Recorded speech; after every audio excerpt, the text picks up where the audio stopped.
I got my peaches out in Georgia. Oh yeah, shit. Close your legs to marry men, hooker. Close your legs to marry men. Close your legs to marry men, trash box.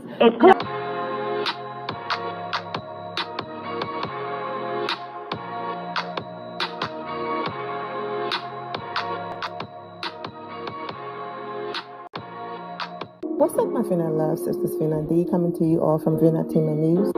In the world, I'm already out here a husband stiller, and this is too much. And ain't nobody out here stealing husbands, are they?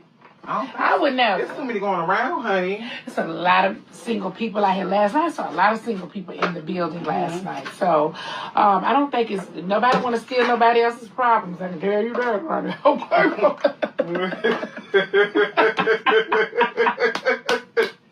Nobody wants to steal nobody else's problems, honey. You already know. I told you that's going to be her intro going forward.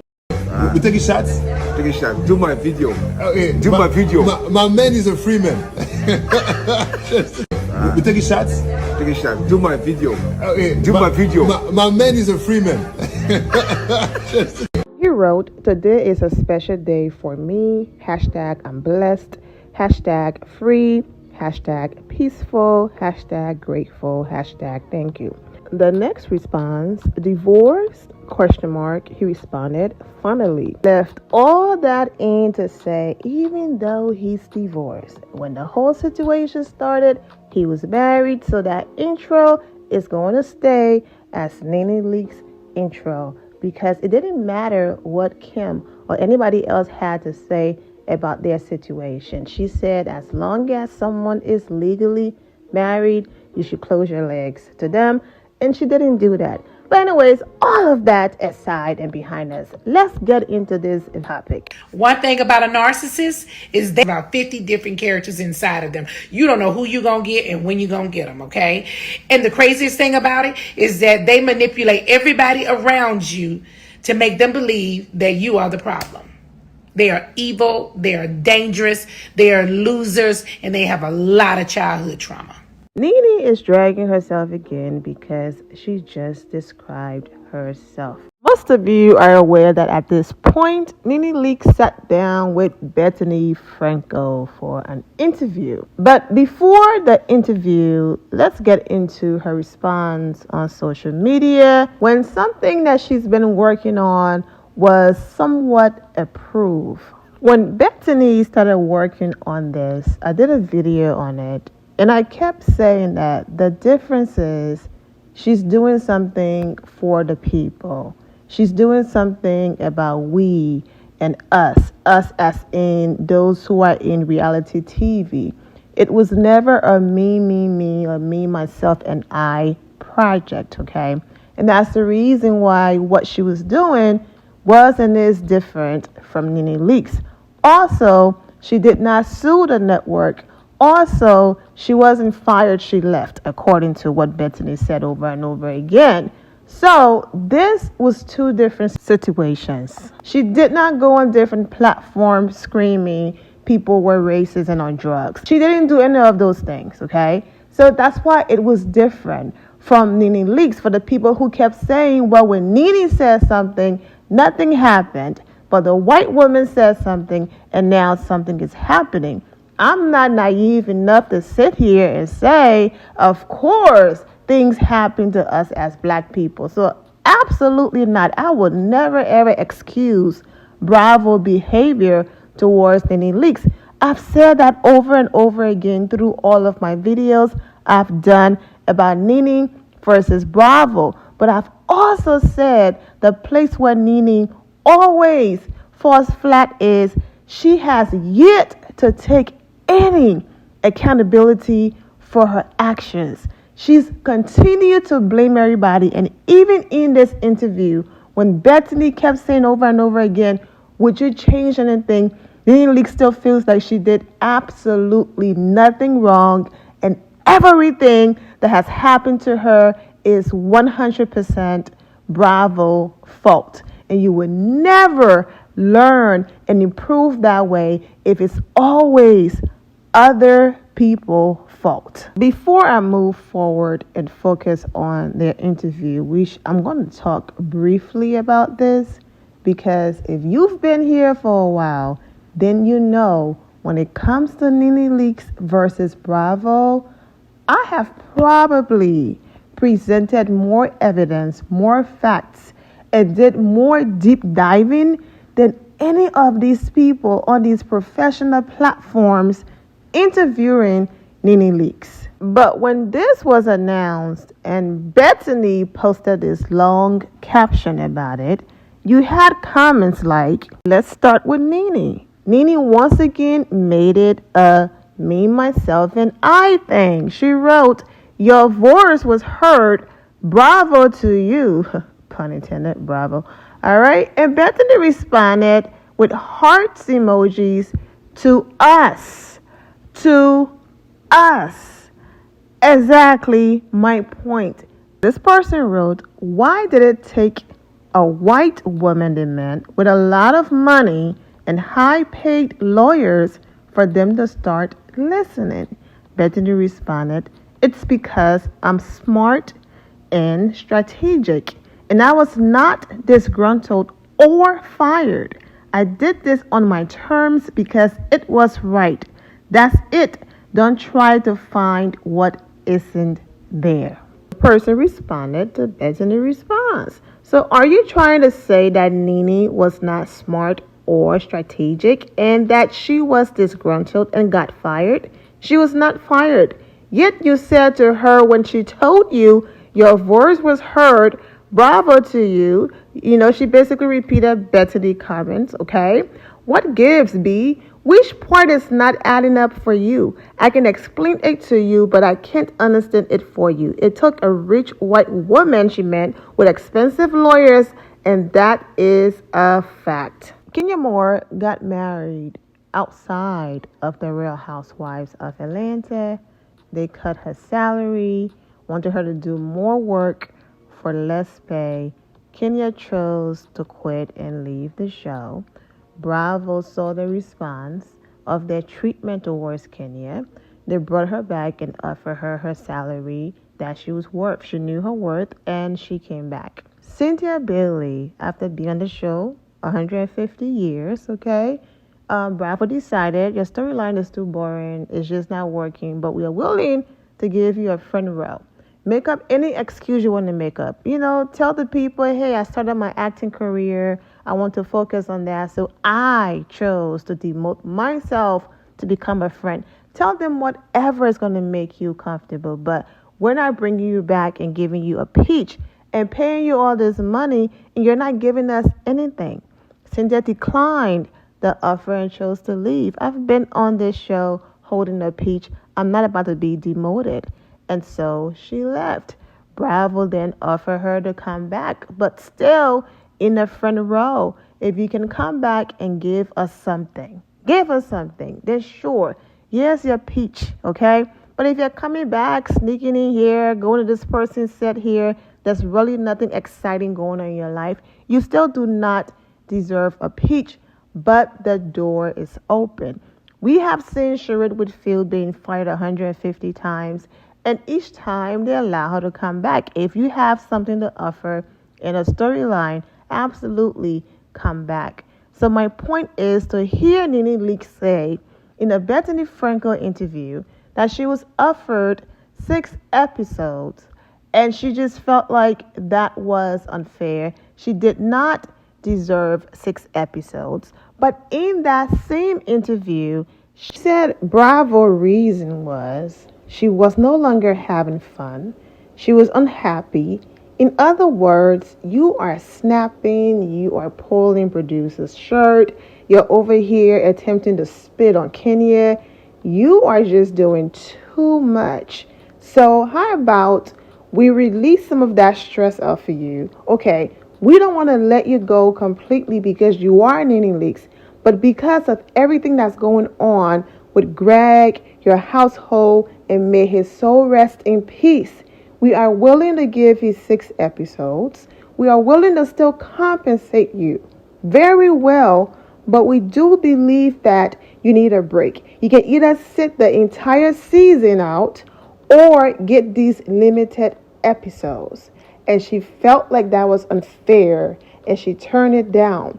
But then in the same interview, she said the whole closet situation, Bravo knew she had a bad day.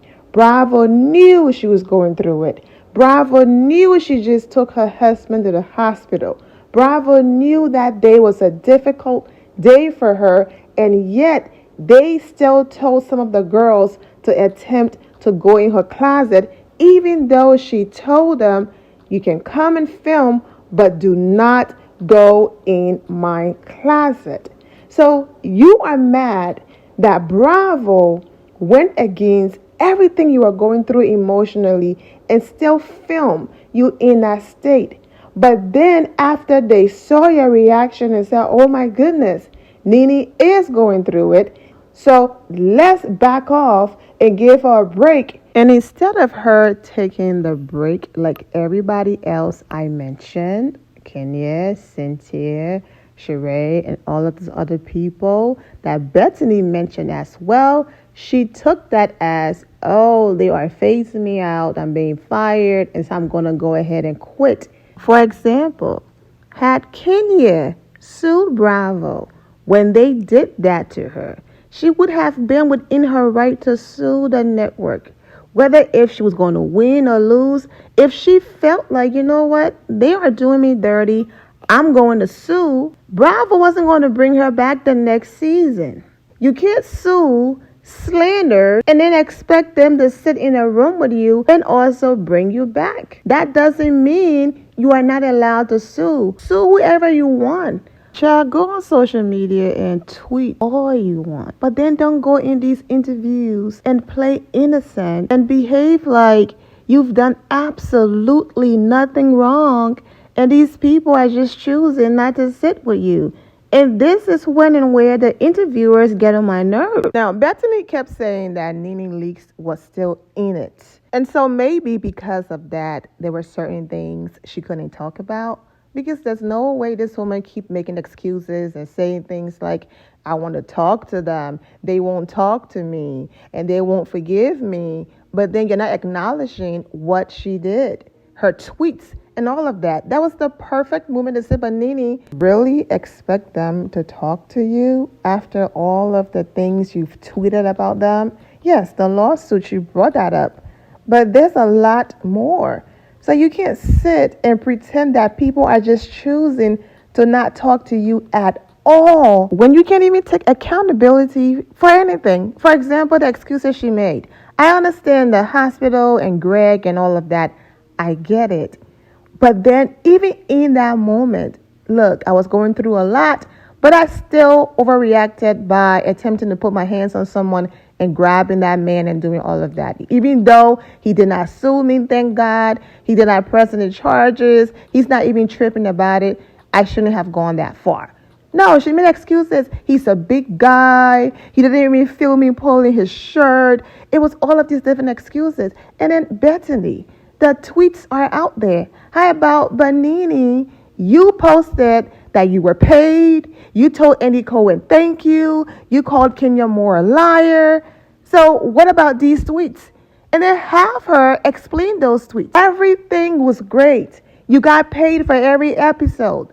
But then the moment they were not willing to work with you, you went from getting your money up front and negotiated and thanking Andy to then complaining about your episodes being cut and all of that. So it's just an inconsistency. I rock with Kenya Moore on this channel, and I talk about Bravo disgusting treatment towards her all the time.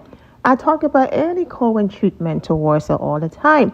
I said if Kenya Moore was to file a lawsuit against Bravo, she would actually win. So under no circumstances am I sitting here taking up for Bravo and defending Bravo against Nene. Absolutely not. All I'm saying is acknowledge your part in it and then move on.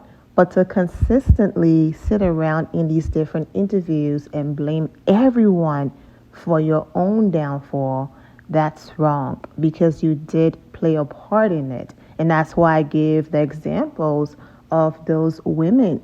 They simply just chose to take the time off and then went back when Bravo wanted them to go back. They did not file a lawsuit. They did not go online dragging the network. They did not do any of that. However, if they wanted to, they could have. That was their choice. They just chose not to. You chose to.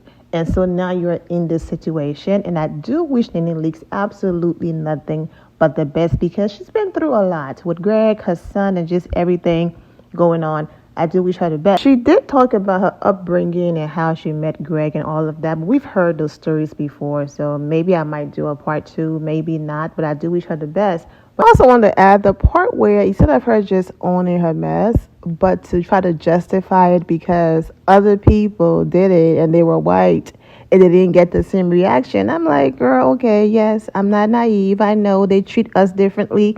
But Portia Williams been in 150 fights. And she's welcome to come back anytime. Okay? She was even giving her own show and was fighting on that one too. Her best friend Marlo have 150 mugshots, and she's being treated like royalty over there on the Real Housewives of Atlanta. Even when she was exhibiting aggressive behavior, they are editing, trying to hide it, forgetting that they put it in the previous episodes and we saw it. So I'm not saying that, oh, the black girls, they don't get treated terribly. Absolutely, I'm not ignoring that. But I'm also saying, please don't cover up the fact that other people who are black are still being given chances on the same network as well. Other black women, like Kenya Moore, exactly, who could have sued Bravo, is being treated like trash. So that's why I'm saying I'm not supporting Bravo, excusing their behavior, but Nene needs to own her mess. But I get it. You file a lawsuit, you standing in it, you standing on it at this point. You can't go back and be like, oh, you know what, yeah, I was wrong about this. Also, imagine a black woman telling you, I was treated this way, this is what happened to me, and then you as a white woman respond with, well, Portia got in fights and she's still there. Marlo have mugshots. This person does. Oh yeah, Bethenny would have been out of here, because it's like, okay, you are white, be quiet. So that's why certain things she's like, you know what, just get it out, Nene. Talk. I'm not even going to press you on it. And you know, she did her best now. She really tried to hold Nene accountable in some places. It didn't work, but she tried. And of course, Sheree, Chateau She Can't Pay, She by Shein, and the list goes on and on. This is her 150th chance, and hopefully she's able to keep her peach. And that's the reason why she went above and beyond at the reunion, just doing too much as it relates to her one-sided beef with Kandi. But other people are allowed to come back because, like I said, it did not sue the network or go on social media dragging the network. But overall, I do wish Nene Leakes absolutely nothing but the best. There were also moments where Bethenny asked her, what do you want? What's the issue? And there were things that I can't explain that. I can't say that. And it's like, okay, girl, why are you here? Like I said, I get it. She's still in the midst of some mess. So I understand why there are certain things maybe her attorneys advise her to not talk about. But we shall see. Also, when Cynthia Bailey made that comment on the podcast that Nene Leakes should build another house, since she claimed that she built the Real Housewives of Atlanta. I understand Bethenny have, some power and pull and reach and all of that, and other people have these major platforms, but you are Nene Leakes, like you said, okay? You are everything, and people just love you, and your fans support you. You have access to YouTube and other platforms. Why are you going everywhere else to tell your story when you can put that camera on your own platform in your face and do that? Kandi is worth more than all of the other girls on the Real Housewives of Atlanta. Yet she's doing spoofs on Instagram. She have a little radio show going on. She's doing Amazon Live. She's on YouTube. She's on the Real Housewives of Atlanta. She have her restaurants, her other businesses. She's doing Broadway, the Dungeon tour. Then she's still on tour with Escape. And the list goes on and on. She's acting. She's doing a lot, producing movies, all of that. The way how that woman works, you would think she's 2 seconds away from losing it all. A majority of them are platforms that she's building herself. She's not waiting for Hollywood or anybody else. She's investing in herself with her husband. Okay? So, Nene, grab that camera, go back on your YouTube channel, start posting videos. You're not banned from YouTube and other platforms. No one is blocking you from posting videos and doing other things to keep you in the spotlight. But I get it. Everybody is not Kandi, okay? Other people want to get their acting job or their gigs on camera and go home. They ain't got time to be doing all of these different little gigs on the side like Kandi. So I completely understand. Lastly, she said that they as in production, wanted her to go after Kandi. They said she could sit the season out or take the 6 episodes, or if she refused to sit the season out and she decided to come back, the only way they would allow her to come back is if she goes after Kandi and shut Kandi down. And she refused to do that. And that's one of the many reasons why she's no longer on the Real Housewives of Atlanta. How did it go from Kandi was working with production to get me fired to then the same production company told you to go after Kandi? Make it make sense. However, based on how this season went, you can tell that production was in Milo's ear. The miserable Milo is responsible for her own actions, but you can also see production play a part in how badly they reach to make a storyline in a fight between miserable Milo and Kandi. This is where I will normally insert my little video of Nene being a walking contradiction. Okay, one moment Bravo offered her a show, the next moment they didn't. But we are over 20 minutes, so I'm going to link it. Okay, so the first link will be my boutique. Click support. Thank you all for the love and support. But the second link in the description below will take you straight to that video for you to see almost 4 to 5 minutes of Nene contradicting herself. And those are the videos and contents and tweets that I wish these interviewers would have and be like, well, Nene, you said Bravo didn't do this, but then in these clips, you're saying the opposite. Care to answer? Exactly. So instead of me inserting it in here and making the video almost 30 minutes long or over 30 minutes, just click that link for those of you who missed that video and watch it. I'm wishing all of you well and take care. My loves, thank you all for your love and support. If you're not subscribed to the channel, go ahead and subscribe to the channel. Go ahead and leave this video a thumbs up. Also turn on notifications so when I do post, you're aware that I posted. And I will see you all in the comment section. Remember to always have the God bless attitude, which is being positive at all times and seeing the good in every situation. Have a great day, guys. God bless.